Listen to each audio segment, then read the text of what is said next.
അങ്ങനെ ഞങ്ങൾ ഹൈദരാബാദിലെ കാഴ്ചകളൊക്കെ കണ്ട്, മനോഹരമായ കാഴ്ചകളൊക്കെ കണ്ട് ആസ്വദിച്ച് ഞങ്ങൾ ഇവിടുന്ന് എയർപോർട്ടിനോട് വിട പറയുകയാണ്. അങ്ങനെ ഞങ്ങൾ ഡൽഹിയിൽ ഫ്ലൈറ്റിൽ വന്നിറങ്ങി. അപ്പോൾ രാവിലെ ഞങ്ങൾ നേരെ താമസിക്കുന്ന ഹോട്ടലിലേക്ക് പോയി. അവിടെ ചെന്നപ്പോൾ നമുക്കുള്ള ഫുഡും കാര്യങ്ങളുമൊക്കെ ഹോട്ടലിൽ തയ്യാറായിരുന്നു. അപ്പോൾ ഞങ്ങൾ നേരെ ഫുഡ് കഴിക്കാനായിട്ട് നമ്മൾ ഹോട്ടലിൽ കയറി.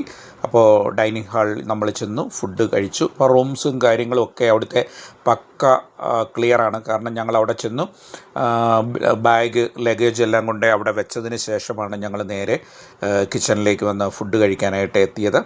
അപ്പോൾ നല്ല അടിപൊളി ഫുഡും കാര്യങ്ങളും, സ്വാദിഷ്ടമായ കേരള സ്റ്റൈലിലെയും അതുപോലെ തന്നെ ഡൽഹി മോഡലിലുള്ള കുറേ ഫുഡ് അവിടെ തയ്യാറാക്കിയിരുന്നു.